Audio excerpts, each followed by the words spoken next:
Good afternoon, everyone. Thanks for joining us for this post-election day dialogue. I'm Russell Dubner, U.S. CEO of Edelman.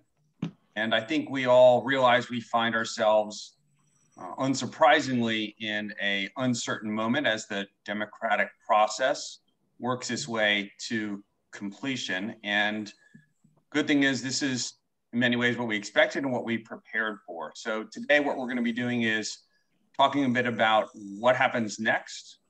What are we seeing and hearing from business and brands? And what other situational awareness can be helpful to all of you? So your thoughts and questions, of course, will be welcomed. So far, we've seen business playing a constructively active role, especially in Get Out the Vote, both companies and brands themselves.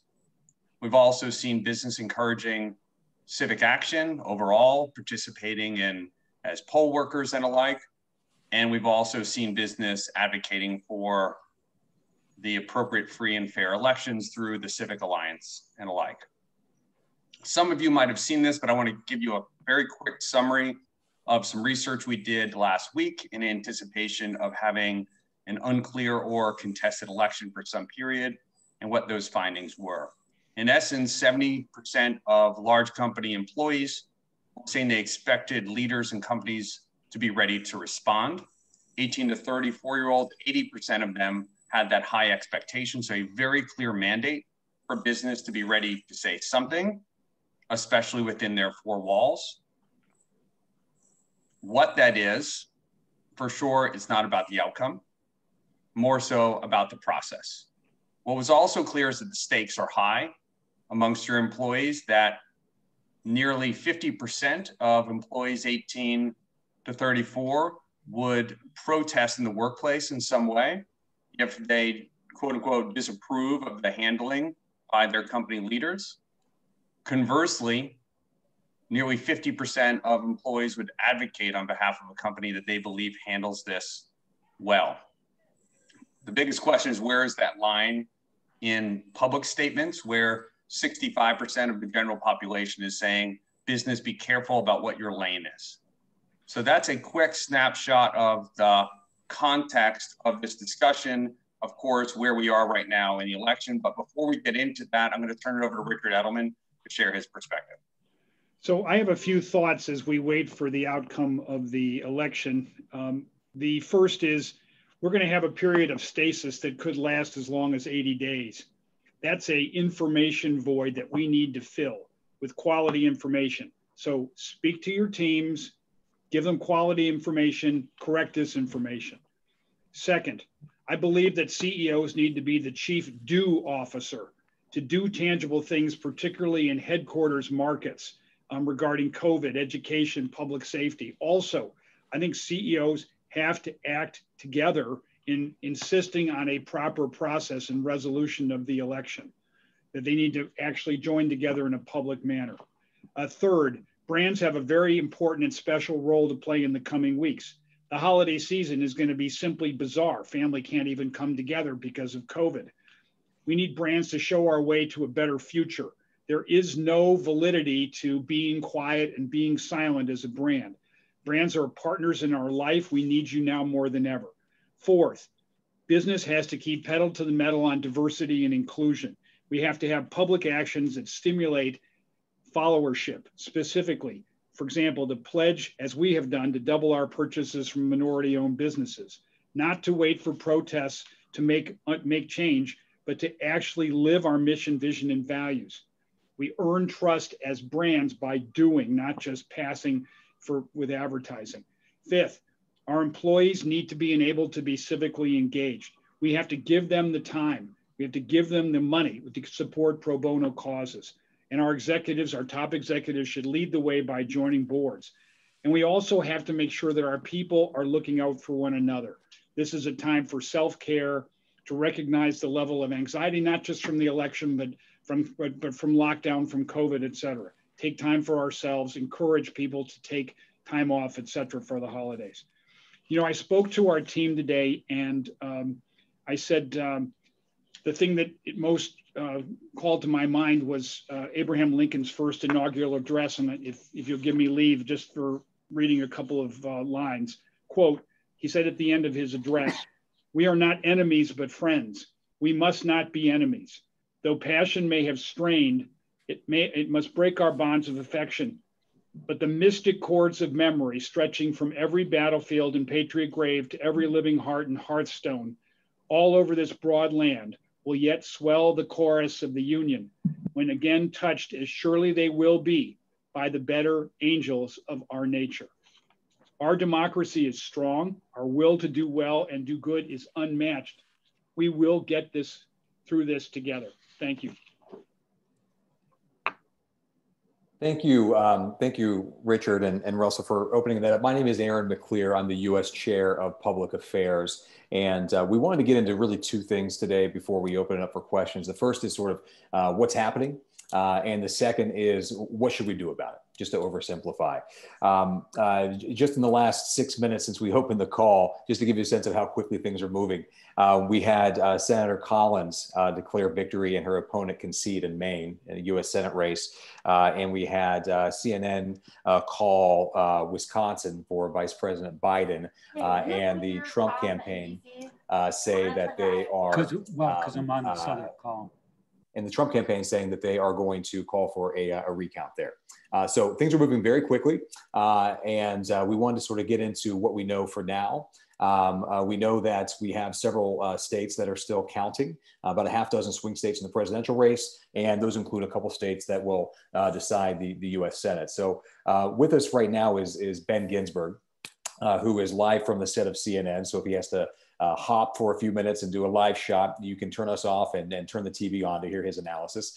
But Ben, if you know Ben, he's a longtime Republican election law expert. He's been doing this for decades on the front lines. He was there in Florida for the recount in 2000, and you've seen him in the Washington Post with op-eds in the last several weeks, and you will see him chained to a chair at CNN over, I'm sure, the next 72 hours. But Ben, I wanted to open up with you first, just to sort of talk to folks about what's happening at the moment. You've been through this a lot. Can you just give us a lay of the land? What's happening, and what should we be looking out for over the next few days? Well, thanks, Aaron, and thanks very much for having me. And congratulations to Edelman for forwardly anticipating this moment so that we can bring a little rationality to the storm. What is true about these moments is that there is great uncertainty, that who has actually finally won the election isn't known yet. They are still counting votes. They will continue to count votes. And we've become kind of used as a country to knowing what's up on election night. So this is a time that does produce some anxiety generally, but you need to take certainty in the fact that the process is tried and true, and it's a democracy, and so it can get a little bit messy at times, but our institutions have always held, and I believe they will at this point as well. Speaking of our institutions, Aaron, there are a couple of really good things that happened in this election. One is the increased turnout, historic number of people participating. And secondly was the pandemic kind of forced the country to adopt to different and better ways to make the vote more inclusive. So those are two pluses out of the election. But what will be happening in today and tomorrow and Friday is that the campaigns will be putting a lot of boots on the ground to figure out what's actually happening where these elections are decided, which is the precincts of America, not nationwide addresses by leaders, but in fact, in the precincts of the country. So that's a really important thing to keep in mind. Obviously, the vote counts are still going on in 7 or 8 states. That means that campaigns will be dispersed out. The Trump campaign has said it's going to do a recount, request a recount, which is their right under Wisconsin law. Remember that Donald Trump won Wisconsin by 22,000 votes in 2016. Joe Biden is roughly 21,000 votes ahead in the last count. Donald Trump was very upset in 2016 when third-party candidate Jill Stein requested a recount. So that process is yet to play out. Any state that has tight results will have recount and contest procedures that a losing candidate can exercise. And that's thoroughly normal and to be expected. The end dates to keep in mind are December 8th, which is the safe harbor date for the electoral colleges and those slates. We get into a whole different set of scenarios after that, but you should anticipate in these 6, 7, or 8 states that will remain tight that candidates will exert their rights under the laws of the different states to do recounts and contests.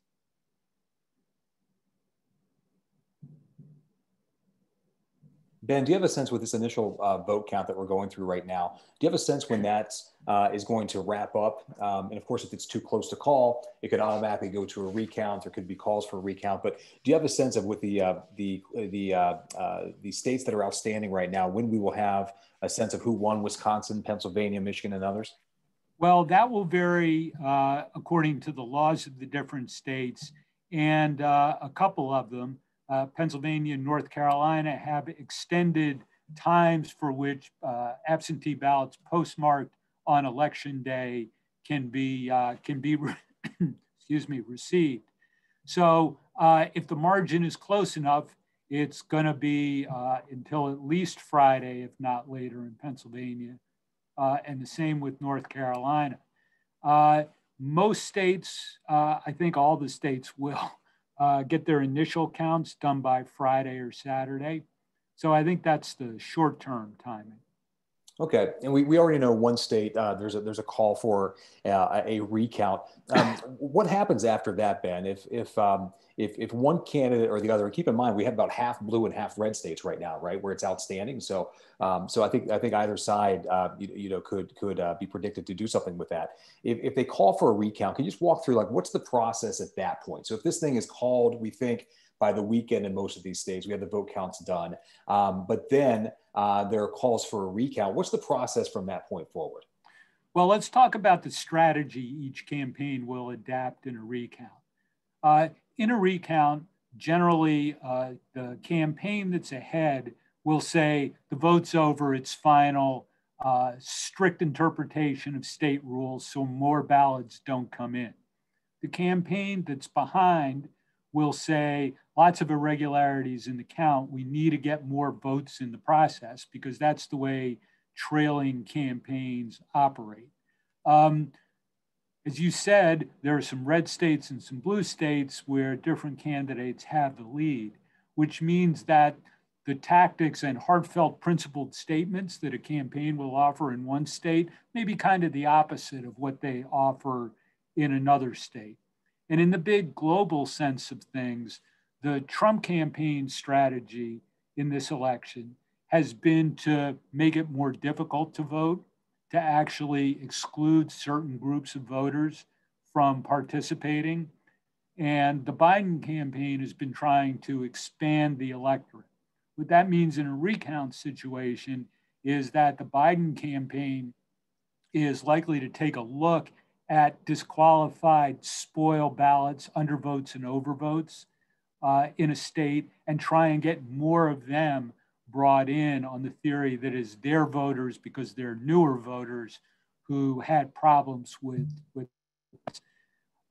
so the precise procedure in a state will vary a bit by the state, but essentially you go back to the county level in most cases, but in a Wisconsin or a Michigan, back to the township level, actually either run the machines again if they're OptiScan type ballots to go through a machine. If they're touch screens, then you just have to go and look at the machines again to be sure they were accurate. And in this year especially, there will be a look at absentee ballots and the envelopes that the ballots came in to be sure they met the state authentication processes of things like signature matches and witness requirements. but there will be a very granular look at individual ballots, as long as there are enough ballots at stake to overturn the results of the election. Okay, so there's a process that gets us through the vote. There's a process by which we could do a recount. And of course, there's a process by which if either side has an issue with the ballot counting or the processes, that they can adjudicate that through the court system. You've been looking for voter fraud for years. And I know you've written about this in the Post and other places, but at this point, have you seen any evidence of anything untoward that either side could point to as a reason to litigate this beyond what would be a usual recount if the vote is just so close? Well, I have not seen anything that would come close to resembling fraud. I think if there is an issue that gets litigated in this election, it will be what the Trump campaign's been talking about, which is, can ballots postmarked on election day but received later than election day under the laws of the state be counted? And that will come down to an issue of whether the state has the ability to pass those laws for itself. Excuse me. And then how the litigation process runs through. And if the voters acted according to the laws of the states as they understood it, could their votes possibly be disenfranchised because of something that an election administration official did? Okay. And the last thing, just to leave on a hopeful note, because Jake Tapper could knock on your door at any moment to bring you on the set. This was not a repudiation as some had predicted. This was not a blowout as some had predicted. The polls were wildly off again this year as they were 4 years ago. As we get into the other side of this, whoever wins, we still are in a divided country. And as someone who's been in politics for most of your career, what gives you hope that as a nation, we will be able to come together and have some unity out of what at the moment feels like a bit of a divisive time in our history? Well, it's certainly in everyone's best long-term interest to come together. And what I hope there is a growing realization of involvement, especially at the local level. That it seems to me that if we are to restore the nation away from its highly polarized current state, that the best way to do that is to get engaged on a local level and be able to solve problems that are common to a community. I guess the national way of saying that in the hopeful sign is that we are one way or another going to have split control of Congress, it appears. So there'll be a Democratic House and a Republican Senate, and then either President Trump will get reelected or Joe Biden will be there. But one can hope that the split control will provide the spirit of compromise to the elected national officials. Great. Well, thank you for doing your best to end on a hopeful note. I hope we can get there as well. Ben, I want to turn to back to Russell and also to Lisa Ross. Lisa is our Chief Operating Officer. She is a veteran of the Clinton White House. She was an administration official there and has run our DC office, and so well versed in these issues as well. But I'd love to turn now from sort of what we're seeing, what's happening, to what should we do about it. And Lisa, I'll just start with you, just to generally lay out sort of the counsel that we're giving clients at the moment. The counsel we're giving clients is actually the counsel that we're giving ourselves and following ourselves. And one, very simply, put people first. And we talk about like being empathetic, but first it's acknowledging that people are struggling. Just like a simple acknowledgement that people are struggling, and then showing empathy towards that struggle.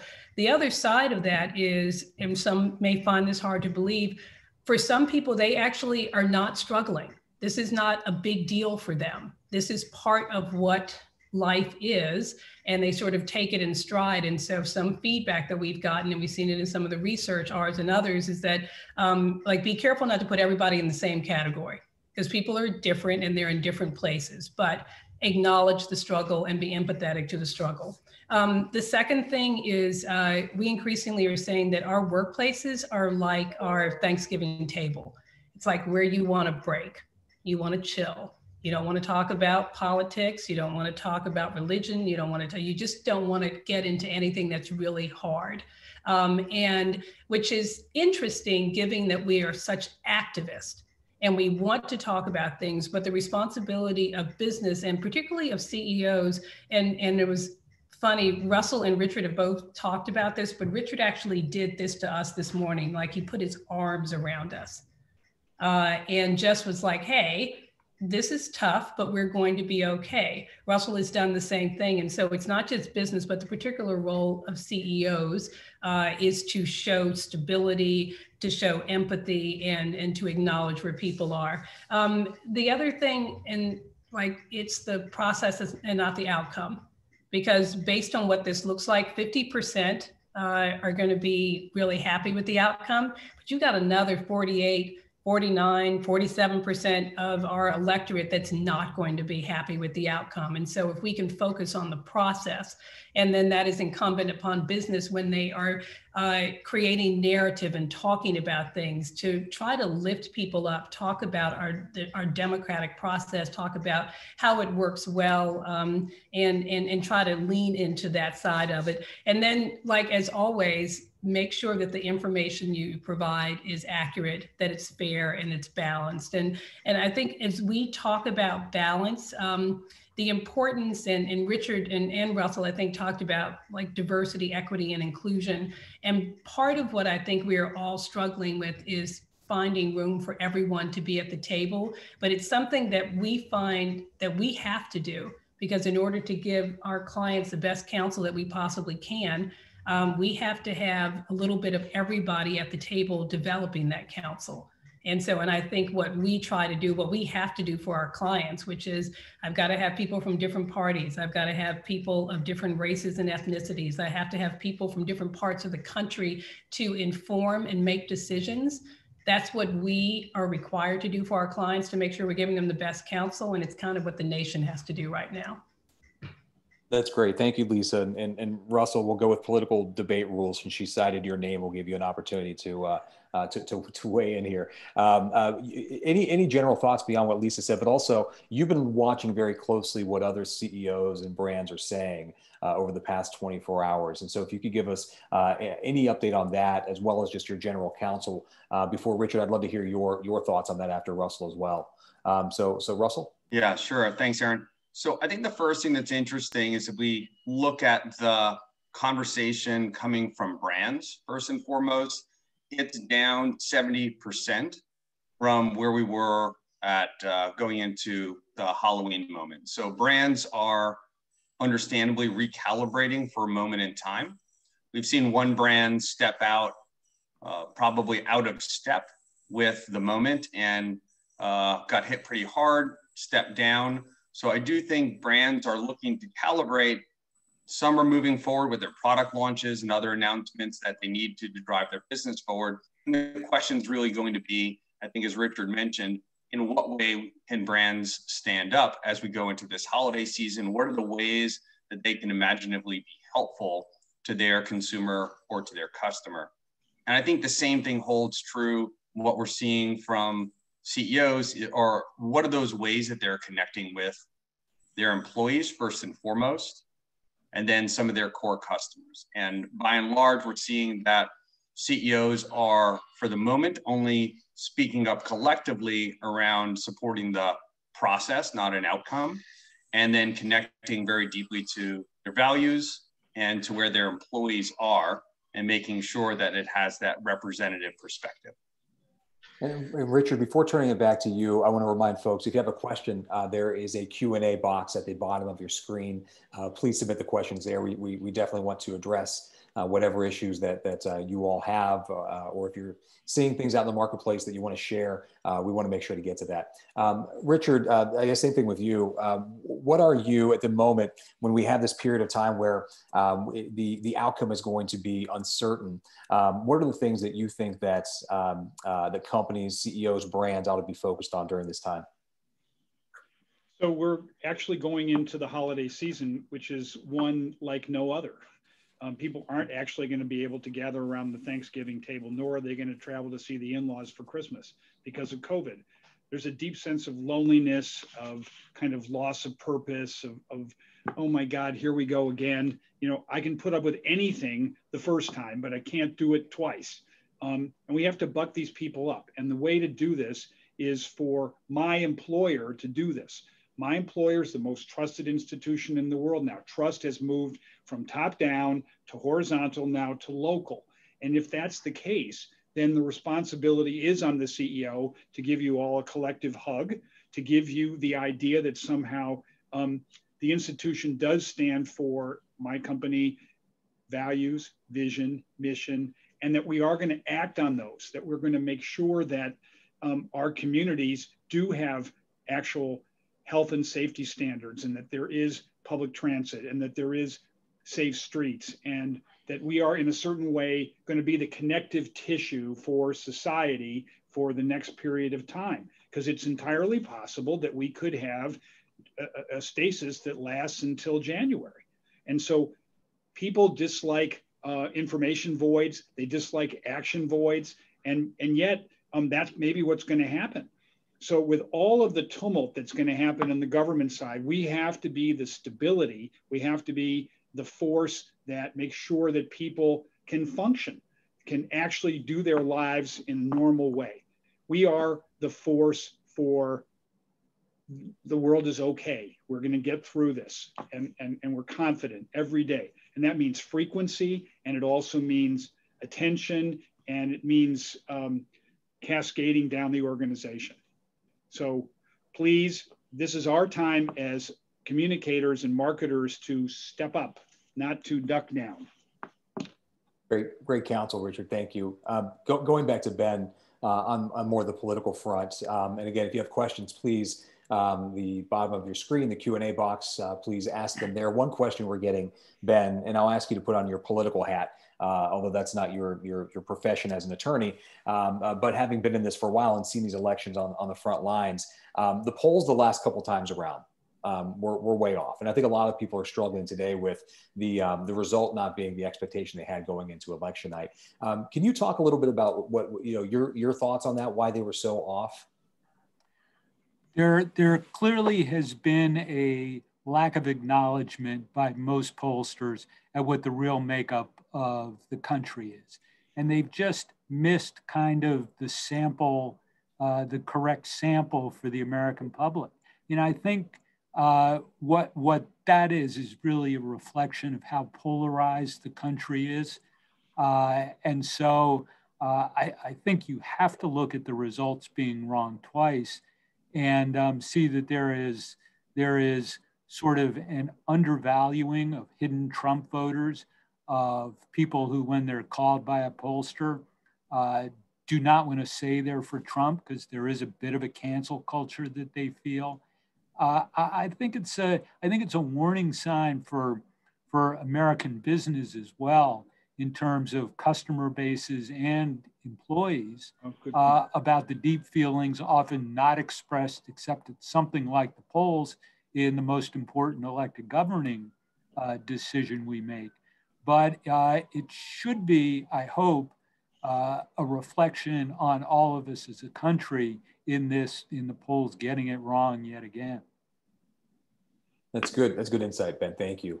One question we have is about brands who have largely paused. Russell, you mentioned that we've seen sort of a downshift on social media, on marketing the last several days. We've been tracking that. I think it was a 70% drop, I think, between Halloween and yesterday. A lot of brands have kind of pumped the brakes on that this week and are asking, when would be a good time to sort of get back to normal. I know we looked at some of this in our study last week, but for you, for Richard, for Lisa, what's our counsel at the moment? When can we return to normal? A lot of what we've been talking about is sort of like there's a series of questions you want to ask yourself and really study your specific audience about this. But Russell, how are we thinking about that, of returning to normal for brands? Yeah, look, I think right now, having kind of laying low for a little bit as people are processing what's happening with the election does make sense, though. You also have to get back to business, and people are still going to be, making purchasing decisions, and they want to still relate to their brand as almost their brand as a friend. So no need to go too silent for too long. I do think finding the right moment to acknowledge where we are or how a brand fits, you're going to have to be much more conscious about where your brand fits in that person's life, where your customer is, and make sure that when you step up, it's going to be around substance. And right after election is unlikely to be that time, because you need to really understand where your permission starts and stops. Though, as Richard pointed out, there is room to be a bold and helpful partner. And that may be around another moment in time that fits you, your brand, and where people's heads are in turning a chapter to, what their lives are going to look like going forward. So here's an example of something that we did in the UK straight after the Brexit vote. For Heineken, we actually recruited people through a university who were on different sides of the issue, had voted different ways on Brexit. And we had them sit down and we taped them in a conversation over beers.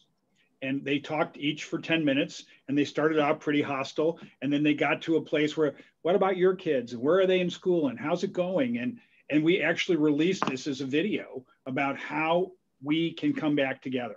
And I urge that on all of you brand marketers to think about how we can be part of that fabric of society, bringing us all together.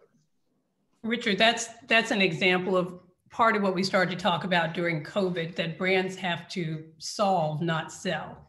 And so everything that a brand is doing right now should all be about elevating conversation, increasing narrative in such a divided situation, showing the things that we have in common.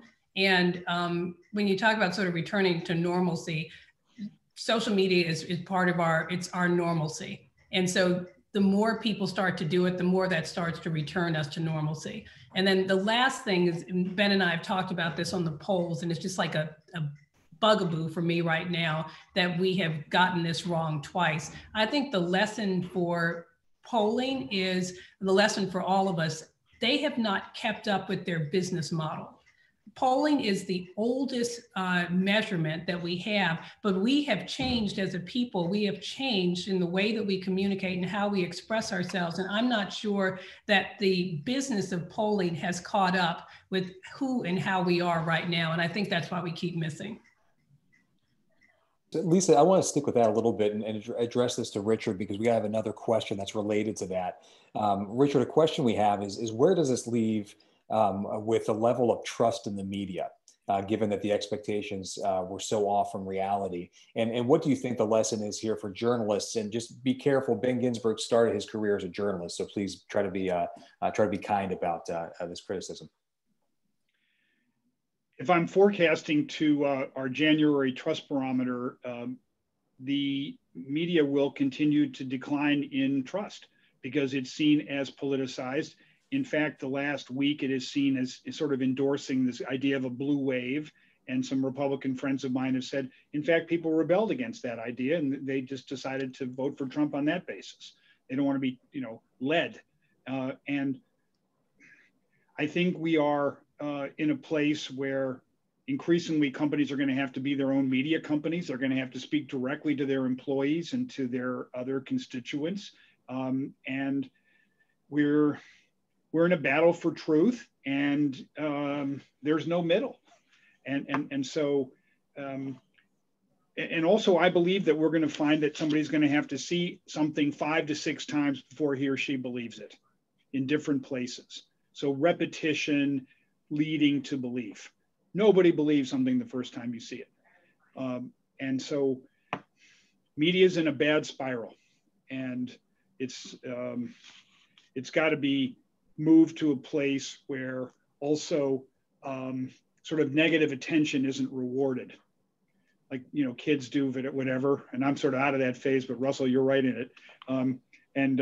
If you reward negative attention, you get that behavior again. And I think in the next phase, I hope that there's some kind of, okay, nice, we're not going to be led like that.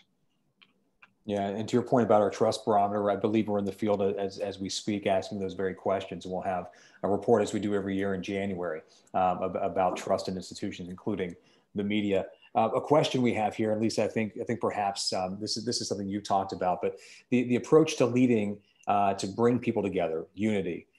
Is there a risk that you undermine those who truly have been disenfranchised? Does coming together come from a place of privilege? So when you talk about unity, do you need to be sensitive to the fact that some people actually don't believe in the process? Yeah, it's a great point. And I mean, I think this has been revealing for all of us in a lot of different ways. I think these outcomes are forcing us to look at ourselves and how we make decisions. And do we lean too far one way? And clearly something is going on in this country where 50%, half of us don't feel good.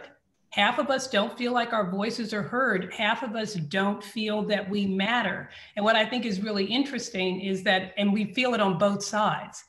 I think those people that voted for Donald Trump feel like you're not hearing me. And I think that those that voted for Joe Biden are feeling the same thing. So I think all of this forces a greater sensitivity. And this is not political. Just like everyone relax, this is not a political statement, but there is a elitism in this country that is more often associated with Democrats and the liberal side of the party that we have to be really careful of because we leave people out. And I think this is very much about people feeling left out. And I think where brands and business and employers have a responsibility to bring people together, but also you have to hear people before you bring them together. And you have to acknowledge that there are differences before you bring people together. Otherwise, it's almost offensive. Great question. I'm glad it was asked.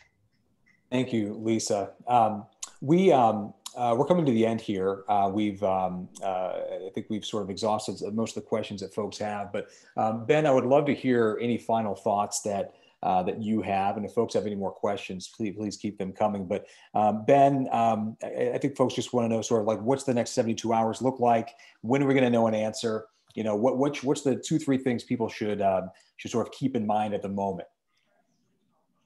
What you're going to see in the next 72 hours is a number of these states fall into line. I mean, right now, Joe Biden is thinking if he wins Arizona, Michigan, and Nevada, all states he's in a plausible shape in, he becomes the president. Each of those states should have their votes done within the next 72 hours. Donald Trump is looking at winning one of those states, hanging on in Pennsylvania, winning North Carolina and Georgia. And so we are in tumult right now, but in 72 hours, this is going to look much clearer. And my guess is that you will have some idea of a projected winner. And then we may go into the recount and contest procedures in a state to try and redress those results. Good, thank you, Ben. That's a clear sort of roadmap for the next few days. I want to allow Richard, Russell, Lisa, any final thoughts from you? Richard, anything else you want to touch on? Anything else you want to add before we go? Yeah, look, I'm trying to come up with an analogy, and it's really that you have a parent or whatever who's ill, and you're trying to run your life, and it's not easy at the moment. Everybody is disturbed and scared and anxious, and the adult in the room at the moment is going to have to be business, because business will carry on now, and business needs to be calming, business needs to be straightforward, business needs to be communicative, and needs to be action in the ways that it can be. And local is the way to do it, because that's where it can be tangible. Listen to your employees, let them emote, but lead them in a way to the better, because we will get through this. America always does. And our democracy may be messy, but it is certainly the best possible system in the world.